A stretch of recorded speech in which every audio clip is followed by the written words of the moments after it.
Bonjour, bonjour à tous. Petites cartouches, comme vous le savez, comme je l'ai expliqué, elles sont destinées à revenir sur des points d'actualité un peu polémiques et elles sont destinées à dire du mal d'une ou plusieurs personnes.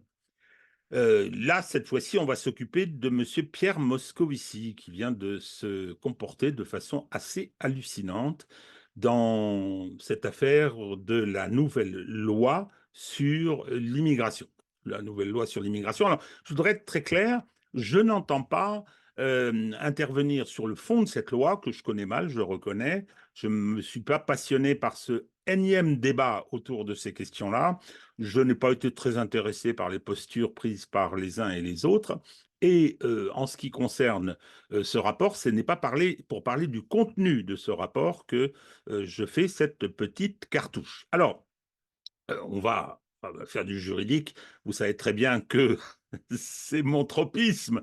Je vais essayer d'être clair parce que les questions peuvent s'avérer un peu complexes. Alors, on a appris après le vote de la loi, après qu'elle ait été transmise par le président de la République au Conseil constitutionnel, et en attendant la décision de celui-ci, on a appris que euh, Pierre Moscovici, premier président de la Cour des comptes, nommé par Emmanuel Macron. Alors c'est le socialiste typique, hein. Il a mangé dans toutes les gamelles, il a été enquisté partout, il a rendu strictement, ça c'est mon opinion, aucun service à son pays, mais il est là depuis très très longtemps et Pierre Moscovici, qui est quand même le représentant de cette haute fonction publique d'État corrompu autant par il ne s'agit pas de Moscovici spécialement sur ce point-là, mais autant corrompu, autant par ses rapports avec le privé, ses rapports avec l'argent, que par la corrosion qu'elle a aujourd'hui, c'est-à-dire que l'intérêt public, l'intérêt national leur sont complètement étrangers. C'est la raison pour laquelle, d'ailleurs, ils ont choisi Emmanuel Macron pour être président de la République en 2016, peut-être même avant d'ailleurs. Toujours est-il que Pierre Moscovici a reconnu, et il a dit qu'il l'assumait très bien, le fait de ne pas avoir transmis au Parlement et avoir rendu public, c'est-à-dire transmis à la population, un rapport élaboré par la Cour des comptes sur la politique de l'État en matière d'immigration. Je vous l'ai dit, je ne connais pas bien les détails de cette étude et je vais dire qu'à la limite, elle m'intéresse assez peu. Ce qui m'intéresse, ce sont les questions qui sont posées à cette occasion. Alors, monsieur Moscovici est venu chez LCI et Rochebain lui a posé quelques questions et il a dit qu'il assumait très bien cette décision d'avoir retardé la publication de ce rapport pour que cette publication intervienne après le vote de la loi par les parlementaires. Et un des arguments massus était que le débat était irrationnel et qu'il ne voulait pas ajouter de l'irrationnel ou transmettre un élément rationnel dans un débat irrationnel. On est effaré par cette réflexion, par cette remarque, et surtout par le fait qu'il l'assume. Alors, euh, première caractéristique de cette démarche, c'est qu'elle viole gaiement la Constitution. L'article 47-2 de cette Constitution, la Constitution française, prévoit que la Cour des comptes travaille à nos frais, hein.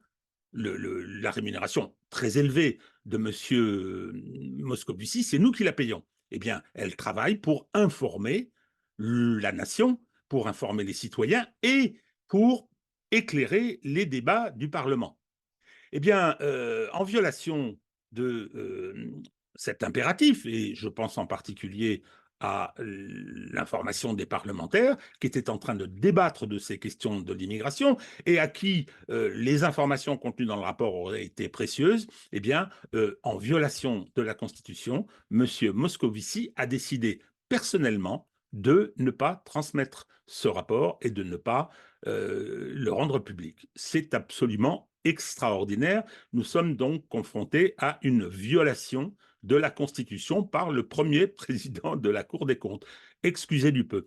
Alors, ce qui est fantastique, euh, en ce que ça révèle de la vision qu'ont ces hauts fonctionnaires d'État, très souvent socialistes d'ailleurs, on va voir ce qu'il en est avec le comportement du Conseil constitutionnel présidé par Laurent Fabius. Ce qui est extraordinaire, c'est que euh, Ces gens-là ont des opinions personnelles. Ah oui, ça, j'espère bien qu'ils ont des opinions personnelles. Hein, ils les expriment politiquement au moment du vote. En attendant, ils les taisent, ces opinions personnelles. Et qu'est-ce qu'il nous dit, lui? Là, ce n'est pas une opinion politique. Il nous dit, voilà, je considérais que le débat était irrationnel et par conséquent, est-ce qualité de président premier président de la Cour des comptes, donc tenu à une totale neutralité, ben moi je me permets des jugements sur la qualité du travail parlementaire, la qualité du travail dans le pays, et par conséquent, je prends mes décisions en fonction de cette appréciation personnelle. Mais c'est hallucinant, c'est proprement hallucinant. Monsieur euh, Moscovici, vous avez été nommé, ce que moi je n'aurais pas fait naturellement, mais vous avez été nommé par le président de la République pour assumer une mission, et là vous dites je refuse de l'assumer, je refuse de respecter la Constitution parce que je trouve que les parlementaires ne travaillent pas bien. Mais enfin, on est dans quelle république bananière? Alors ce qui est très intéressant, c'est que ce genre de comportement, on le rencontre à tous les niveaux de la haute fonction publique d'État, et ça devient quelque chose de tout à fait inacceptable. Alors, voilà, j'ai posé les éléments de fond de ce débat. Il devrait y avoir une polémique et M. Moscovici devrait évidemment démissionner. Un premier président de la Cour des comptes qui viole la Constitution et qui le revendique, qui a un comportement antidémocratique, qui ne veut pas que les élus du peuple puissent débattre avec toutes les informations nécessaires d'une loi, puissent pas accomplir leur mission, c'est la moindre des choses que ce monsieur démissionne. Bien évidemment, il ne va pas démissionner. Il ne démissionne jamais dans cette république bananière. Alors, moi, je pense qu'il y aurait une chose à faire. Les parlementaires qui sont, et je crois assez nombreux, choqués par ce comportement. Et même ceux qui sont très opposés à la loi devraient mesurer à quel point c'est grave.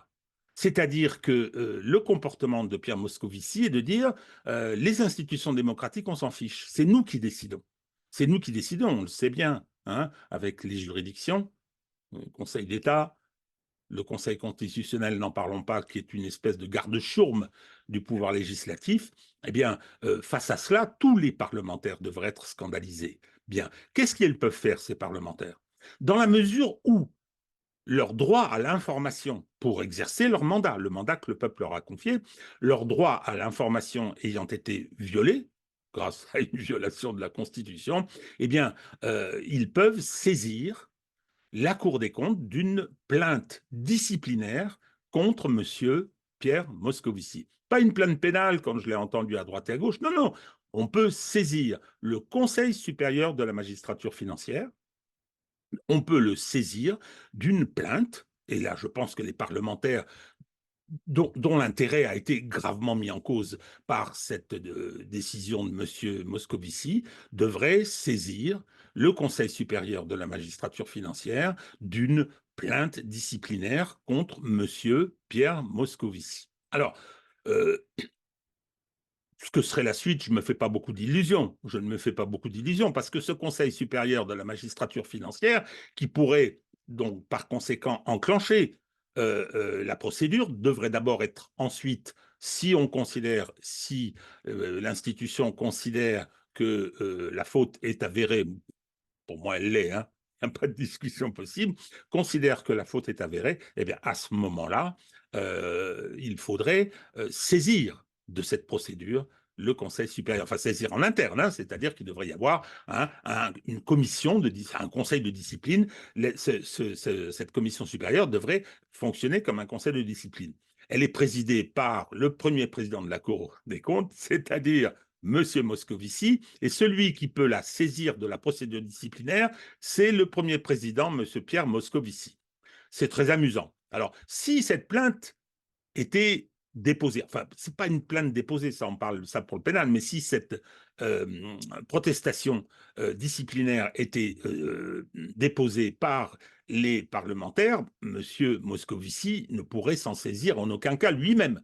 Il serait obligé de se déporter, de confier tout cela à quelqu'un d'autre parce que, au sein de la Cour des comptes, parce qu'on serait confronté au risque de prise illégale d'intérêt. Coucou, monsieur Dupond-Moretti, hein, c'est amusant. Bien, donc, je crois que les parlementaires seraient avisés de procéder de cette façon parce que il faut qu'ils fassent respecter leurs droits. Tous les parlementaires, hein, je ne suis pas en train de faire le tri entre tel ou tel parti, ce n'est pas le problème, mais tous les parlementaires devraient dire attendez, stop, on est un parlement souverain et on veut pouvoir effectuer notre travail sans qu'un haut fonctionnaire qui se retrouve là par copinage vienne nous empêcher de le faire et pour ça viole la Constitution. Ces faits sont d'une gravité extraordinaire, donc je pense qu'il ne faudrait pas laisser passer cela. Alors je ne sais pas ce que pourrait donner cette procédure, elle aurait en tout cas un premier mérite, c'est de mettre un petit peu le bazar au sein de cette république bananière. Voilà, quelques petites explications. On y reviendra peut-être par écrit ou à l'occasion d'autres émissions. À très bientôt.